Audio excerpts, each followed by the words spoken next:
अस्सलामुअलैकुम स्टूडेंट्स, जैसा कि हम डिस्कस कर रहे हैं अबाउट द केमिस्ट्री।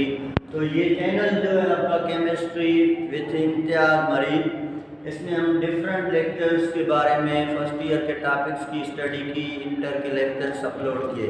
उसके बाद डिफरेंट स्टूडेंट्स का कहना ये था कि सर अब जो है IBA के थ्रू PhD और JEST की प्रिपरेशन हमें करवा दें, वैकेंसीज आ रही हैं। तो इसलिए आज मैं जो लेक्चर्स जानेंगे उसमें एक सीरीज़ बनाएंगे हम लेक्चर्स की, जिसमें हम बेसिक कॉन्सेप्ट आपको केमिस्ट्री के बताऊंगा from 4th class to 8th class. और इंशाअल्लाह ताला इन बेसिक कॉन्सेप्ट पढ़ने के बाद जनरल साइंस पोर्शन में जो भी 50% केमिस्ट्री के क्वेश्चंस आते हैं इजीली आप उनको सॉल्व कर देंगे और उनको स्टडी करने के लिए आपको बुक की ज़रूरत भी नहीं पड़ेगी। तो आज हम जो पढ़ रहे हैं अकॉर्डिंग टू IBA सिलेबस के मुताबिक मैं आपको केमिस्ट्री के ट्रिक्स बताऊंगा, क्योंकि जनरल साइंस के 25 क्वेश्चंस होते हैं, उसमें 50% केमिस्ट्री आती है। तो इजी वे से हम केमिस्ट्री को डिस्कस करेंगे 4th क्लास से 8th, इसलिए हम सीरीज ऑफ वीडियो बनाते रहेंगे। आप इस चैनल को भी सब्सक्राइब कर दें और उसके बाद मज़ीद वीडियोस आप देख सकते हैं। उसके अलावा इस साइंस के साथ साथ इंग्लिश की सीरीज वीडियो भी हम बना रहे हैं, और इसके लिए हमारे पास है जो जाहिद जिसका चैनल है आपके पास, learn English grammar with Zahid. तो सर भी यहाँ पे आपको बेसिक कॉन्सेप्ट बताएगा इंग्लिश के बारे में। जैसा कि इंग्लिश बच्चों के लिए बहुत डिफ़िकल्ट होता है पेपर्स में सॉल्व करना, लेकिन जब आप सर के चैनल्स को पढ़ेंगे, उसको सब्सक्राइब करेंगे, वहाँ से लर्न करेंगे, तो आप इजीली इंग्लिश के क्वेश्चंस भी सवाल का हल करके जाएंगे। और इस चैनल की लिंक मैं अपनी सब्सक्रिप्शन में भी दे रहा हूँ, जहाँ से आप कॉपी कर सकते हैं। तो आज स्टार्ट करते हैं बेसिक कॉन्सेप्ट ऑफ केमिस्ट्री, जो आपके लिए बहुत ज़्यादा मदद साबित होगा in the IBA syllabus for PhD and JEST। तो देखिए बेसिक कॉन्सेप्ट में हम स्टार्ट करते हैं एटम से। तो आज हम जो पहला लेक्चर है उसमें आपको बेसिक चीजें बता रहे हैं। तो सबसे पहले हमारे पास क्या होता है, एटम होता है। अभी पहली बात देखिए, ये मैंने जो डायग्राम बनाई है, ये डायग्राम एटम की डायग्राम है। इस एटम में आपने देखा है कि ये सेंटर पे पॉजिटिवली चार्ज पार्टिकल होता है। इस सेंटर पे जो पॉजिटिवली चार्ज पार्टिकल है, इसको जो न्यूक्लियस कहा जाता है। जबकि न्यूक्लियस के सराउंडिंग में ये जो सर्कुलर लाइंस आपको नजर आ रहे हैं, तो इन सर्कुलर लाइंस को हम 3 नाम देते हैं। इनको हम शेल भी बोलते हैं, इनको हम ऑर्बिट भी बोलते हैं, और इनको हम एनर्जी लेवल भी बोलते हैं। आप इनको इसी तरह हाउस ऑफ इलेक्ट्रॉन भी कह सकते हो। तो एटम की स्ट्रक्चर के बारे में हम पढ़ेंगे कि जो मेन कॉन्सेप्चुअल बातें एटम के बारे में। तो एटम के सेंटर पे एक पॉजिटिव चार्ज पार्टिकल होता है जिसको हम न्यूक्लियस बोलते हैं। न्यूक्लियस के सराउंडिंग में जो भी सर्कुलर आपको ये शेप नजर आ रहे हैं lines, these are called shell, these are also called orbit, these are also called energy level, are also called house of electron। तो पहली बात देखिए, इनको शेल क्यों कहा जाता है, वे दे आर कॉल्ड शेल। तो जैसे आपको पता है कि शेल का मकसद होता है किसी चीज की प्रोटेक्शन करना। इसी तरह ये जो होते हैं ना, ये सर्कुलर लाइंस, ये प्रोटेक्ट करते हैं न्यूक्लियस की। तो इसकी प्रोटेक्शन के काम की वजह से इनको हम क्या बोलते हैं, शेल बोलते हैं। तो इनका नाम शेल क्यों रखा गया, क्योंकि आप कहेंगे सर इनका काम है प्रोटेक्शन करना। किसकी प्रोटेक्शन करते हैं, ये न्यूक्लियस की। उसके बाद इनको हमने दूसरा नाम दिया ऑर्बिट। तो इनको हम ऑर्बिट भी कहते हैं। ऑर्बिट क्यों कहते हैं कि देखें, ऑर्बिट आपने यहाँ पे इसको प्लैनेटरी सिस्टम या सोलर सिस्टम से कंपेयर किया है।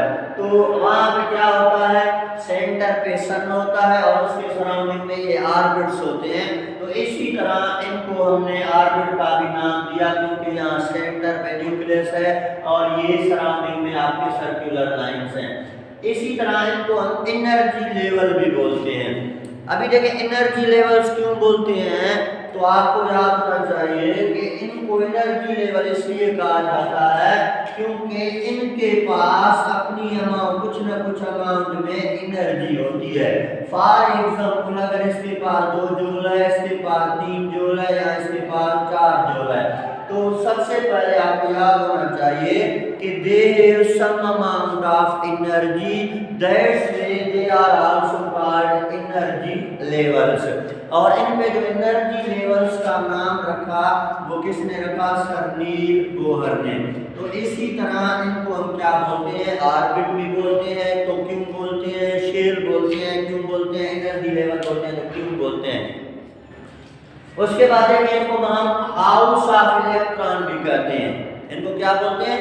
हाउस ऑफ इलेक्ट्रॉन, क्योंकि इनमें सिर्फ इलेक्ट्रॉन मौजूद होते हैं। आपके एटम के जो 3 फंडामेंटल पार्टिकल है जिसको हम थोड़ी देर में डिस्कस कर रहे हैं, उसमें जो इलेक्ट्रॉन होते हैं, electron always present in the shell या ऑर्बिट या एनर्जी लेवल में।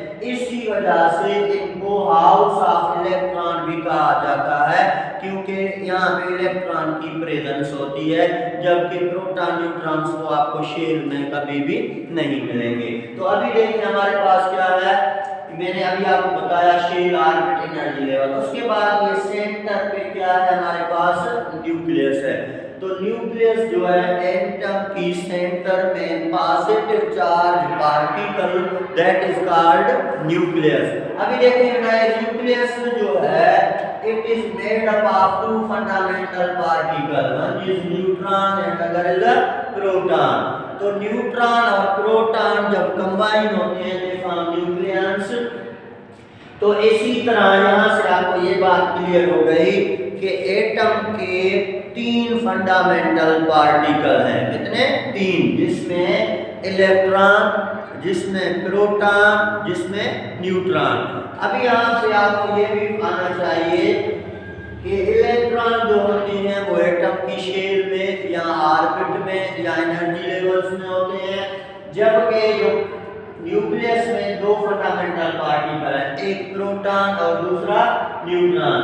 तो proton and neutron present in the nucleus of atom while electrons present in the shell, orbit or energy level। अभी देखें उसके बाद आपको मैं ये भी बता दूं कि न्यूट्रॉन जो है, neutron is a neutral particle. Neutron क्या है? न्यूट्रल पार्टिकल है। और न्यूट्रल पार्टिकल हम उस चीज को बोलते हैं जिस पे कोई भी चार्ज ना हो। इसी तरह अगर आप प्रोटॉन की बात करेंगे तो proton carry positive charge. Proton के ऊपर कौन सी चार्ज होती है? पॉजिटिव चार्ज होती है। तो proton is a positive charge particle, neutron is a neutral particle, जबकि जो इलेक्ट्रॉन्स होते हैं they carry the negative charge.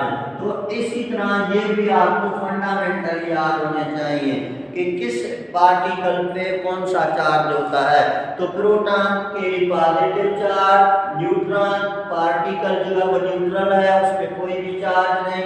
Electron पे कौन सी चार्ज होती है? नेगेटिव चार्ज होती है। और इसी तरह देखें यहाँ पे जो 3 फंडामेंटल पार्टिकल थे, इलेक्ट्रॉन, प्रोटॉन और न्यूट्रॉन, तो इनकी डिस्कवरीज भी आपसे पूछी जाएगी इन आईबीएस सिलेबस। जो ये क्वेश्चंस मोस्टली रिपीट हो रहे हैं, एटम की स्ट्रक्चर के बारे में, इलेक्ट्रॉन के बारे में, प्रोटॉन, न्यूट्रॉन और उनकी डिस्कवरी, उनकी चार्जेस, मोस्टली रिपीटेड क्वेश्चंस हैं आपके आईबीए के जो पास्ट पेपर्स हैं, अगर आप उसको देखेंगे। तो इसी वजह से ये डिस्कवरीज भी आपको आनी चाहिए। तो देखें प्रोटॉन जो है इसको डिस्कवर करने वाला जो साइंटिस्ट है that is sir Goldstein. Proton को सबसे पहले डिस्कवर किसने किया?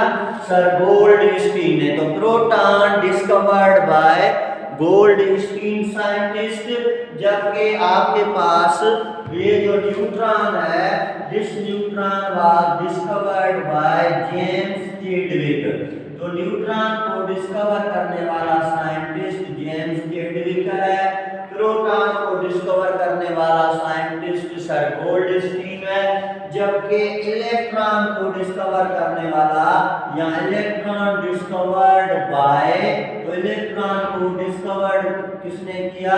बाय सर जे जे थॉमसन। तो तो electron discovered by sir J Thompson. अभी देखें तो इसी तरह ये 3 फंडामेंटल पार्टिकल जिनकी मैंने आपको चार्जेस बताई, उसके बाद मैंने आपको बताया कि डिस्कवरीज किसने की। Electron discovered by sir J Thomson आपको याद करना है, proton by sir Goldstein and neutron by sir James Chadwick. अभी उसके बाद देखें अगर हम यहाँ पे बात करें न्यूक्लियस की, तो nucleus was discovered by sir Rutherford. तो एटम का जो ये न्यूक्लियस है इसको सबसे पहले किसने डिस्कवर किया था? रदरफोर्ड ने। तो इसी तरह आपके पास एटम और उनकी जो है आपके पास सिंपल फंडामेंटल पार्टिकल्स मैंने बताए। अभी इलेक्ट्रॉन पे नेगेटिव चार्ज, प्रोटॉन पे positive charge, neutron is a neutral particle. अगर आपसे क्वेश्चन आ जाए कि which one of the following is heaviest particle in the atom, atom में हेवीएस्ट पार्टिकल कौन सा है? इलेक्ट्रॉन है, प्रोटॉन है या न्यूट्रॉन है? तो हम कहेंगे एटम में हेवीएस्ट पार्टिकल प्रोटॉन पाया जाता है और सबसे लाइटेस्ट जो फंडामेंटल पार्टिकल है, हल्का पार्टिकल जो एटम का होता है वो इलेक्ट्रॉन होता है। तो इसी तरह आपको ये चीजें भी याद आनी चाहिए। उसके बाद देखिए मैंने इलेक्ट्रॉन की भी चार्ज बता दी, प्रोटॉन, न्यूट्रॉन। अभी अगर क्वेश्चन आ जाए कि एटम पे कौन सा चार्ज होता है, एटम कौन सी चार्ज कैरी करती है, तो आप याद कर ले बाबा, atom is also neutral particle. Atom भी एक क्या है? न्यूट्रल पार्टिकल है। एटम पे कोई चार्ज नहीं होती। अभी एटम पे कोई चार्ज नहीं है, क्यों नहीं है? क्योंकि आप याद कर लें कि किसी भी एटम के पास जितने इलेक्ट्रॉन होते हैं उतने ही प्रोटॉन होंगे। तो in any atom number of electron is always equal to the number of proton, जिसकी वजह से these charges cancel each other और रीजन क्या आएगा? Neutral charge. अगर देखिए यहाँ पे मैंने लिखा है फॉर एग्जांपल सोडियम है, तो सोडियम के पास अगर 11 इलेक्ट्रॉन है तो 11 प्रोटॉन भी होंगे। मींस किसी भी एटम के पास हमेशा इलेक्ट्रॉन प्रोटॉन का नंबर बराबर है। अगर यहाँ पे 11 इलेक्ट्रॉन है, 11 प्रोटॉन है, तो 11 प्लस के 11 माइनस के होल चार्ज क्या हो जाएगा? 0 हो जाएगा। इसी वजह से कहते हैं atom is a fundamental particle और उस पे कोई भी चार्ज नहीं, क्योंकि यहाँ पे नंबर ऑफ इलेक्ट्रॉन्स और प्रोटॉन क्या होते हैं? बराबर होते हैं। तो इसी तरह फंडामेंटल कॉन्सेप्ट मैंने आपको केमिस्ट्री में बता दिए। अभी इन पे मैं थोड़े से एमसीक्यू सबक बना लेता हूँ जो आपको मदद करेंगे, जो इजीली आप उनको सॉल्व करेंगे। जैसे आ गया कि electrons in atom present in the A nucleus, B shells, C both and B none of the. तो इलेक्ट्रॉन मैंने पहले ही बताया किस में मौजूद होते हैं? शेल्स में मौजूद होते हैं।